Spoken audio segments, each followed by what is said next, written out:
All right, video 2. Last video I talked about memory techniques. I'm going to try and integrate and help you use those memory techniques while teaching you a bit of Schmidt's skeletal muscle sarcomere contraction lecture. So how do muscles contract, skeletal muscles? All right, so I'm going to swivel you around, make you dizzy, because that's kind of sadistically fun, I guess. Don't quote me on that. Parts, structure, and types are the 3 categories that I really put into this lecture so that I can remember parts. There are 4 things underneath parts that I need to remember, and I have that on a piece of paper in my head. So the first part that he talked about was the myosin motor protein. So right here you see the myosin motor protein. I put a motor over here to remind me, oh yeah, we're talking about motor proteins. I also remembered his 2 examples of lysosome and chromosome being pulled apart. So lysosomes travel by motor proteins and then get moved to where they need to go because of motor proteins. I thought that was cool. I chose to remember it because since I have to remember 1 motor protein, it's almost as easy to remember 3 motor proteins because they're all motor proteins. So myosin has heads that go down to another strand. This is inside the sarcomere. We'll get into what the sarcomere is exactly in a little bit, but for now, just know that there is a space inside the muscle where there are bands of fiber, called Z-discs, going through the muscle, and when those discs are pulled closer together, then the muscle gets shorter and it contracts. Okay? So the myosin motor protein it has little circles right there. Those are the heads, and they bind to the actin and will pull actin, which is another protein inside that sarcomere. And the actin is connected to the Z-discs. And so if you pull actin closer to each of the discs, closer to the center in between the discs, then the sarcomere would get shorter. So myosin is in the center of all of that, and it pulls the actin towards the center. All right? So that's a little bit of conceptual stuff. When you see myosin, all of that should just be like, oh yeah, I remember all of that. I don't need to take notes on that because seeing myosin reminds me of that, and I know it's a motor protein. So all that information is kind of stored there. The only one that you actually actively need to recall is myosin. Oh yeah, do I know what myosin does? Second thing that I started remembering personally. He mentioned that there was a protein called tropomyosin, and that it was affiliated with actin. And I'm going to redraw this out just so you can watch me drawing it out because it looks probably like a mess on your screen, I'm sure.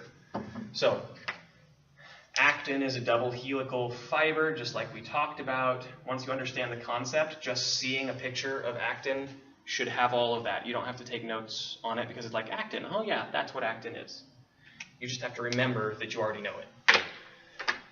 Sometimes you have to go more involved. If that's something that was difficult for you, then yeah, go ahead and make memory stuff for it. All right. So, first one is motor protein myosin. Second one was actin with tropomyosin, which I'm going to make green, inside of it, which blocks myosin from grabbing actin. So we talked about how myosin grabs actin sometimes, and that's what contracts the muscle. Tropomyosin is what keeps that from happening, because otherwise it would happen all the time. So tropomyosin is right here, and I just remembered that it's in the middle of the actin helix, and it's 7 actin units long.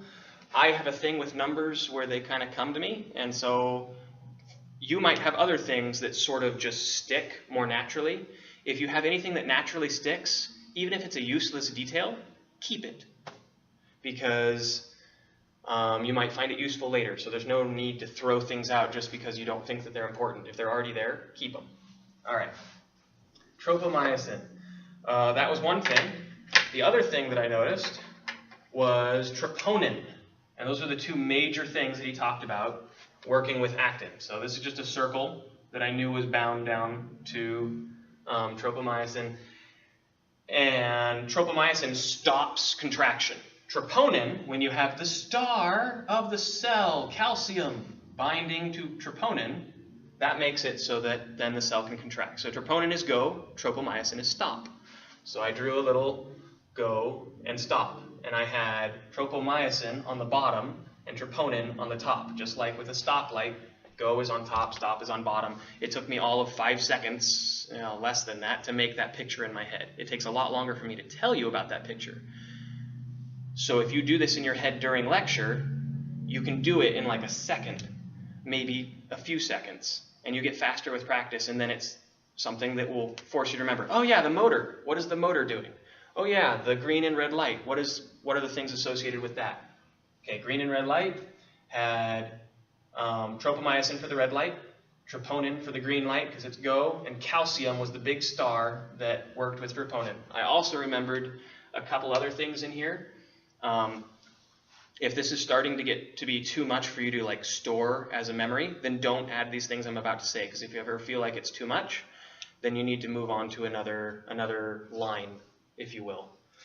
Don't overflow anything. But for me, I have been practicing for a bit, so I think that this is good. If it is, go for it. And I put in the background here, just way back in the background, a heart. And then in the foreground, a muscle spindle, because there were two, and then I had dotted line going from troponin to both of those, because there are different types of troponin. And there's a troponin in the skeletal muscle, and then there's also troponin of a different type in the heart. And I thought it was really cool when he said troponin of the type that's found in the heart, if you find that in the bloodstream, obviously the heart has died and spewed all of its, or some of the heart's cells have died, and they've spewed all of their stuff, including that special type of troponin only found in the heart, into the blood. So if you do a blood test and you find that troponin in the blood, the heart troponin, you're like, dang, you got heart problems. So I thought that was cool, so I put a heart and then a muscle just showing, and they had dotted lines, and it was just like, hey, those are different types of troponin. All right, at this point, I'm going to pause the lecture really quick. So close your eyes if you'll humor me. Here, I'm going to make you close them. Watch this. Ha! Your eyes are closed. Okay. What was the first point we went over? Pause the video, go over it. 3, 2, 1. Okay. What was the second point we went over? It had two major things, and then there were some things connected to the go thing.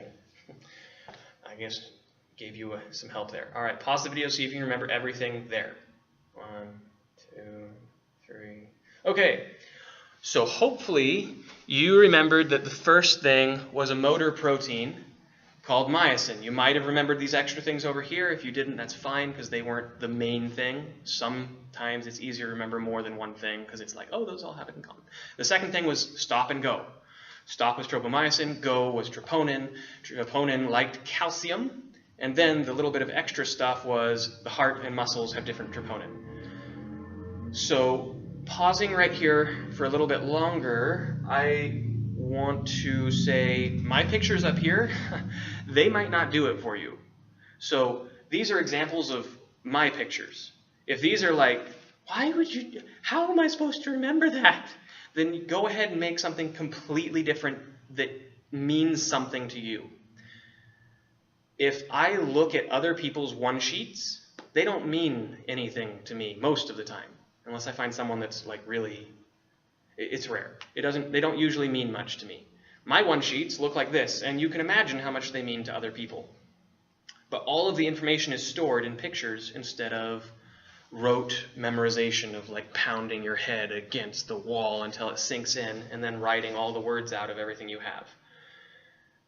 It's faster to draw pictures, both in your head and with your hand. So this is what I do in lecture, and then when he moves on to the third one, this is Titan, by the way, if you've seen Megamind. Titan's a bad superhero. All right. Sorry if I spoiled that. When he moves on, I find time to go back and review these things that I've already got. And I know that I've got 2 because they're clearly delineated. It's really easy to remember, oh yeah, I have 4 things to remember. What were all of them? You just have to number them. And I always have, we don't need to get into that, but I try not to have more than 4 things like in a single category, because then my brain starts exploding. So I can make a parts category and then a parts, I can have subcategories, I guess, is what you could call it.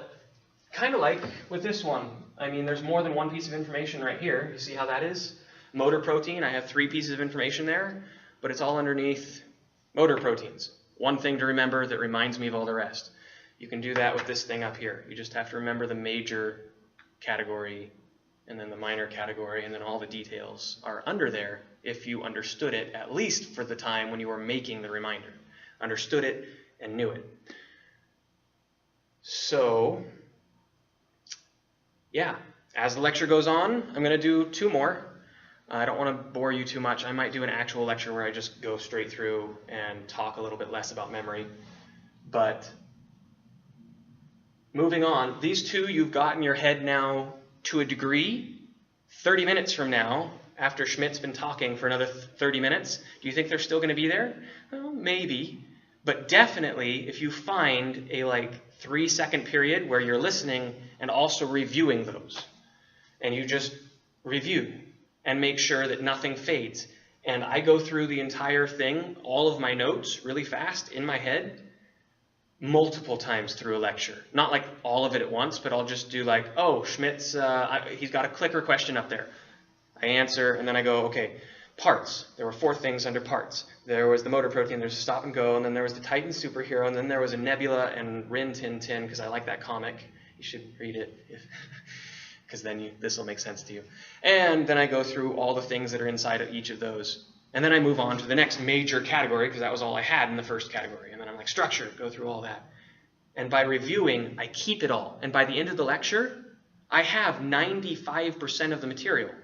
I have been practicing for a while. When I started doing this, I didn't get 95% of the material. I got a lot less percent of the material, especially when it was a few things that, there are some things that just are more difficult for me to learn, just like there is for you, I'm sure. Diseases I really struggled with, which is ironic, wanting to be a doctor. But you get better. So let's move on. All right, number 3, Titan. Titan is a protein that attaches to the Z disk. This is actually a representation of the Z disk right here. I'm going to put the letter Z above here so that you can. This is the Z disk. I'm going to draw this line right here for the outside of the muscle. Usually it'd be a lot broader. This is probably the outside of the myofibril, so a muscle fiber basically. And this right here represents actin, so I'm going to put an A. This right here, I'm going to make it blue so that it kind of stands out, is the Titan. Okay? And then Titan connects to the myosin motor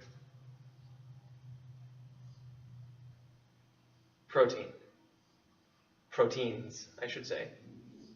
And then these are the myosin heads, which will bind to actin and then pull actin towards the center. Okay? So Titan is what kind of gets myosin so it's suspended in the right place. And if you cut Titan, it'll coil into a spring, so it's kind of taut and holding it where it should. And myosin will go, and then on this side it's a mirror. So it's the same thing on this side. I'm not going to draw it as pretty. But actin's coming off over here too. There's the double helical structure of actin. All right.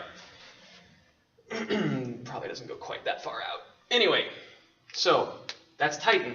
As soon as you understand what Titan is, oh, that's something I want to know. Make a thing. 3rd thing, superhero in Megamind named Titan. And I have a red line going up to the first thing because I drew a red line in my little mind map type deal. It's actually not a mind map, but because I knew Titan was holding on to myosin. So now in my head, when I look zoomed out at those 3 pieces, I know that there's 3, and then there's this little red line. I'm like, what's that red line there for? Oh, yeah, I remember. I put that there because they have to do with each other. So Titan grabs myosin. Okay? And just seeing that red line makes me go oh yeah, duh, that's why I put that there. All right, moving on.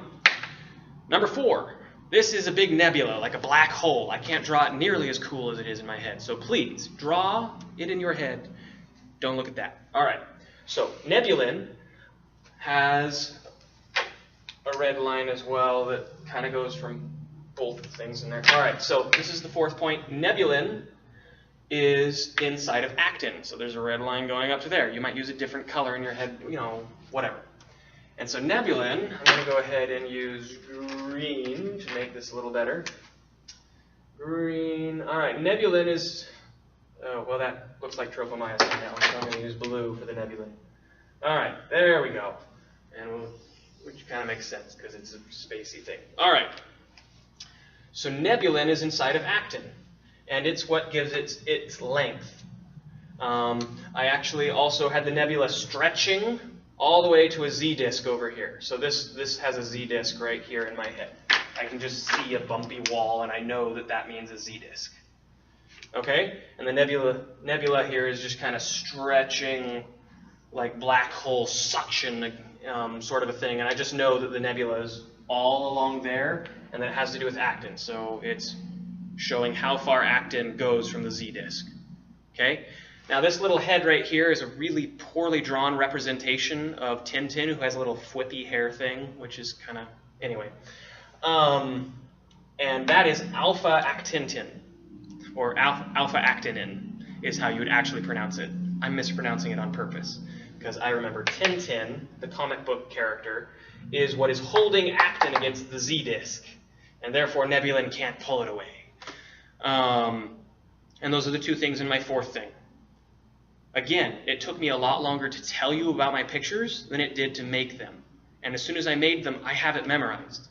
And then I review.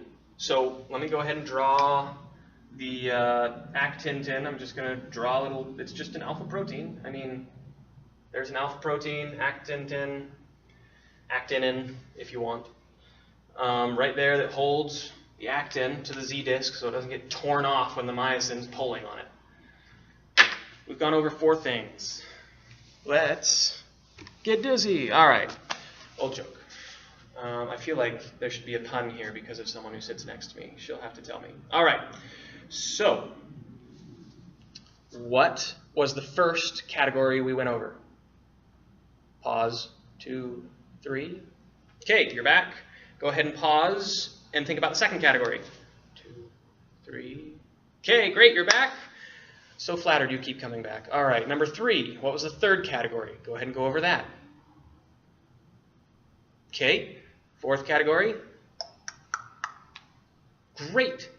And remembering that there were 4 categories, and remembering in your head, looking at the pictures, kind of the rough shape of each of them really helps me at least remember all that stuff. And if you can just do that during lecture, I have found it's helped me a lot to remember a ton. And you just keep adding more pictures. So after you have 4 things, you kind of move to another category. So in this case, I could have made a second parts subcategory, because sometimes I'll have parts 1, parts 2, parts 3, and I just know which one I'm under, and I have no more than 4 things. Because if you try and have too many things that are like open in your brain at once, that's like trying to memorize an entire lecture as a jillion Lego bricks. It's much easier to remember, hey, I can make a Lego plane. What are all the pieces that are on that Lego plane? Rather than memorizing, okay, 16 of this type of Lego, 16 black squares, and 8 red rectangles with 8 dots. That's all nonsense. That's all like, why? But when you have a category, it all just makes sense. And the category itself makes a neural pathway to the information. And so you have the information, which exists with one neural pathway. You have the category, which exists as another neural pathway to that information. And the category is really strong because you've used that category for so many different things that you can access it easily. Because there's like 5 different things leading to and from that category rather than only one, which is why I know it and it won't come back into my head is really common when you have no category. And when you have nothing else helping you to pull it back.